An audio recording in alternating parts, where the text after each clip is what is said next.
Hello, 7th grade. I am in a whole new setting today and will be for the rest of the week. I'm sorry, Hinda, there are no pictures to help entertain you while you're watching my videos. But we will work with what we have and hopefully it will be okay. So let's continue on what we were talking about last week. We were discussing proteins and how the amino acids are going to combine to form these polymers known as proteins. So I don't have a board here, so I'm using paper, so hopefully it'll be fine. And I'm gonna use darker markers, which you guys requested, so hopefully it'll be okay as well. But anything that is not working, take note and let me know in the Zoom meeting, so this way we could adjust as needed. So let's just really quickly write down two amino acids. So we have nitrogen connected to hydrogens connected to a carbon, which is connected to another carbon. This carbon up here connected to a hydrogen. This carbon down here connected to our R group, which hopefully you guys took a look at that document that I uploaded onto Google Classroom to see the differentiations between the different amino acids. This carbon up here, over here is going to be connected to a oxygen, which is also connected to a hydrogen, and then the carbon is double bonded to an oxygen down here. We went through the Bohr's model, we went through the different bonds, and hopefully you guys understand that. Of course, if you don't, please bring it up in the meeting as well. Okay, I'm gonna draw out another amino acid over here. So this, by the way, is a quick review. We already talked about this, so I don't want to spend too much time on the actual structure, but I do want to focus on this concept that we talked about last time, this the dehydration synthesis, and how what we're doing, what's going to happen, what our cells are going to do is it's going to remove a water molecule, and by removing that water molecule, it's going to synthesize, which means it's going to build something larger, right? So we have this subunit, each individual one, right? This entire green portion, that's a monomer called amino acid.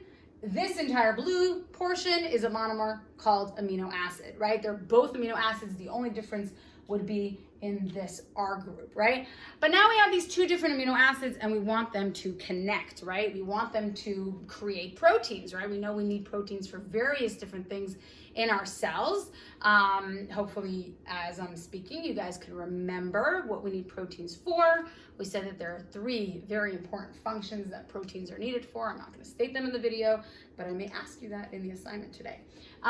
So here we have, if you notice here on this amino acid connected to the carbon, we have an oxygen and a hydrogen. Here connected to this nitrogen, we have a hydrogen as well.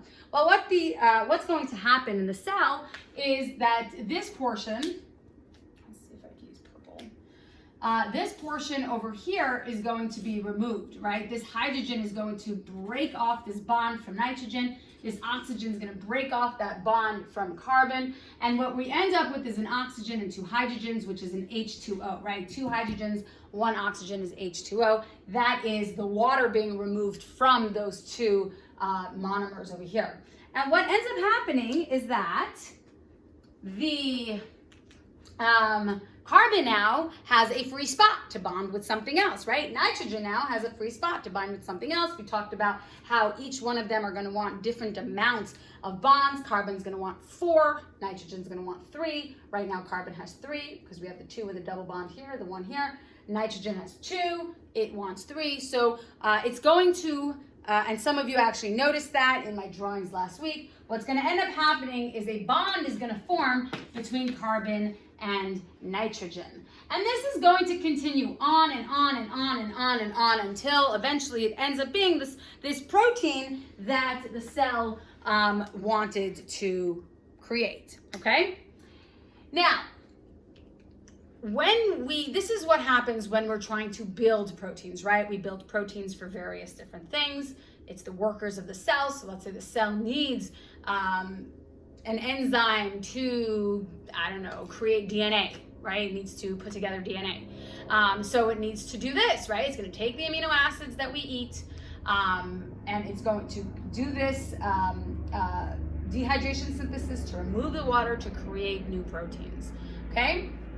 Now, what happens when we eat protein, right? Because we're not eating the actual proteins that our cells are going to end up using, right? When we're eating, let's say, a steak, we're basically going to take that steak, break it up in the parts that we need, and then we're going to absorb the cells are going to absorb, right? It's going to take in the amino acids that it needs for itself to be able to build up whatever proteins it needs, right? So it's going to kind of go through a process, right? When we eat, it starts off, right? We're eating, it starts off as a polymer, right? When we take chunks of that steak, that's a those are big polymers, right? They're massive. They're not monomers, they're not amino acids. They're amino acids that make them up, but they're not, when we eat them, they're not in the amino acid form. So what do we have to do?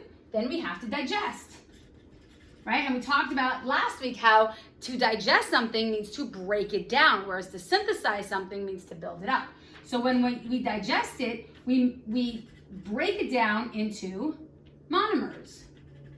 So it starts off as a polymer when we eat them. It breaks down into monomers when we digest them, right?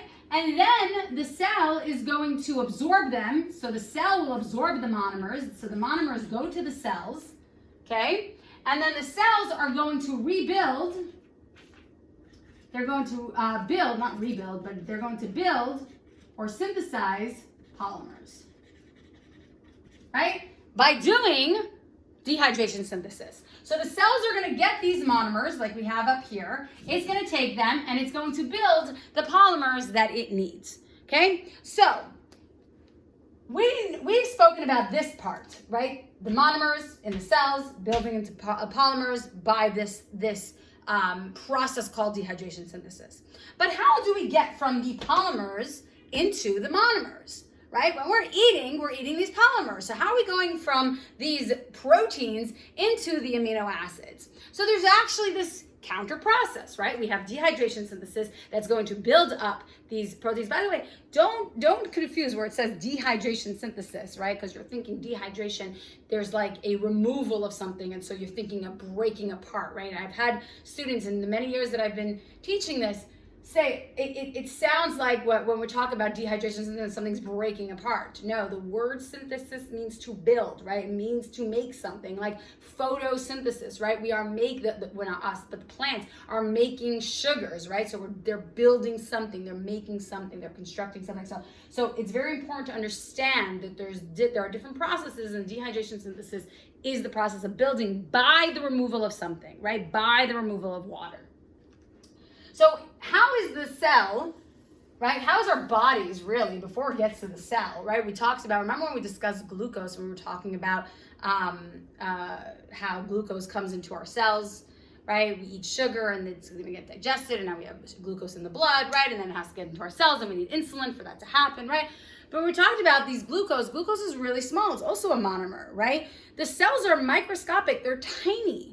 So they can't take in polymers. They're too big, right? They can construct their own polymers once they're inside. But we want basically the raw material. Kind of think of it as a factory, right? You have a factory that's manufacturing shoes, okay, sneakers, okay? And so what they're gonna do is they're gonna bring in the raw materials, right? They're gonna get the cotton and the whatever, the leather and the rubber and all those things, right? Those individual materials are gonna come in, and then in the factory, they're gonna build up those sneakers in the factory, and then they're gonna ship that out, okay? So kind of think of the cells that way, right? It needs to bring in the raw materials, right? These smaller materials, then it's going to take it, it's gonna build it up, and then it's going to ship it out if it needs to, or it's gonna use it in the cell, okay? So kind of think of the cell as like a factory, you know, in essence. So talking about these polymers, so we have these individual, so we have these polymers that we eat. So what happens? How do we go from a polymer into a monomer? So because I wrote in marker, it would be easier if I had a whiteboard and be able to erase, but unfortunately I don't. So kind of just think of it as I'm drawing. Maybe I'll use a different color to help out. We'll get some pinks and reds and oranges. Grab that there. So, okay, so we talked about this process called dehydration synthesis. But then we have another process called hydrolysis. Okay? So we have hydrolysis. Hopefully these markers all work. Hydrolysis. Okay? Now, hydrolysis is the opposite of dehydration synthesis. So if you take a second right now and think about what does that mean, right? It means that we would take the water and bring it back. And by bringing it back, we are separating the two, okay? So here we have this water molecule. What's gonna happen is this bond here is going to break. We're going to reconnect the oxygen here. We're gonna break the bonds between the O2, right? We're gonna bring this bond back over here, and what ends up happening is now you have back to the form that it was before. You have this amino acid here, you have this amino acid here, this water is gone, and now the cell, the body just did this process called hydrolysis, and by doing hydrolysis, it separates the polymers into monomers. So when we eat those polymers, what we're trying to do when we're digesting is we're breaking apart those polymers by doing hydrolysis, okay? Now, before we move on, I just want to state, and I just want to make it very clear, that there are two different ways that our bodies digest. We have, I'm just trying to find a dark marker. Here you go. So there are two ways we digest. And again, we said to digest is to break down the foods that we are eating. So how do we digest? There are these two ways. There's mechanical, and then there's chemical. So mechanical, if you could kind of think of the word, what mechanical means through movement. So what we're doing is we're digesting, we're breaking things down through movement. So in the case of, let's say we're taking the food and we're chewing it, right? When you're chewing that food, what's happening is that movement is causing the food to break down into smaller pieces. Not into monomers yet, right? But breaking it into smaller pieces so that now you can bring it into your body. Now, once it gets into your stomach, right, the stomach is going to churn back and forth, right? It's going to kind of move back and forth. And when that happens, right, we're going to be mixing the different chemicals that are in the stomach to further digest the food. So what it means when we talk about chemical digestion, now we're introducing enzymes. Okay, and this is very important because there's many different enzymes that are going to be involved in digestion and in many other things as well, right? We talked about how enzymes are the workers of the cells. Enzymes are proteins, right? Not all proteins are enzymes, but all enzymes are protein, right, Sarah? So we know that when we talk about chemical digestion, we are now talking about the breakdown of the food chemically through enzymes, okay? And so what we have is when we take in that food, we take in that polymer, right? We'll bite into that piece of steak. We're going to start chewing it, right? We're going to bring it down into our stomachs, right? It goes down through our esophagus into the stomach. The stomach is going to start to churn. And what the word churn, which it means like to kind of like move, like a slow movement, right? And by slowly moving, it's mixing whatever's in there, okay? Sometimes you hear it in reference to like ice cream churning. When they make ice cream, they're slowly moving whatever that mixture is, and that, you know, turns into ice cream with all the ways that they do it, but that's not important right now. But to understand that concept of how the stomach does that as well. And when the stomach does that, there are enzymes that are released in the stomach that are going to help in digesting, right? Breaking down these polymers. And what are they doing? Those enzymes are breaking these bonds. Because remember, these bonds are not just going to break off on its own. It's not just going to say, oh, you know what? I have a better idea. Let's not be a polymer today. Let's be monomers today, right? It's not going to do that. It's going to need something to actively break it down, to actively break this bond, and to reintroduce that water. Okay, so these enzymes are going to be, when we talk about the workers of the cells, these enzymes are the ones doing the work. So the enzyme is going to come here, it's going to break this bond. I'm sorry. The enzymes, this is not this bond yet, right? Because, right? Oh yeah, it is, right? We're a polymer now. We're making monomers. Okay, I'm getting a little confused. So this is a polymer. It's going to break this polymer bond and then do hydrolysis by reintroducing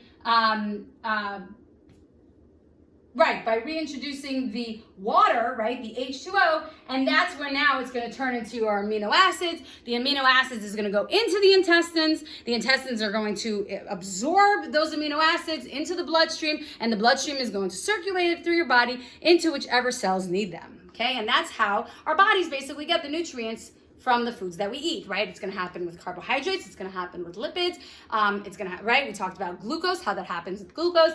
So now we're talking about how this happens with amino acids. So we have, okay, we are at 15 minutes. I just want to really quickly finish up some of the enzymes. You know what? We'll do the enzymes tomorrow, okay? So today we just kind of focused on finishing up this idea of dehydration synthesis. We introduced the idea of hydrolysis. We talked about 2 different ways of digestion, the mechanical through movement, and then through chemical through enzymes. And I'm actually going to give you a little homework tonight to do some research. I want you to research some of the different enzymes and how they're broken down. I'm going to give you more details about that in the assignment posted in your Google Classroom. Have a great day.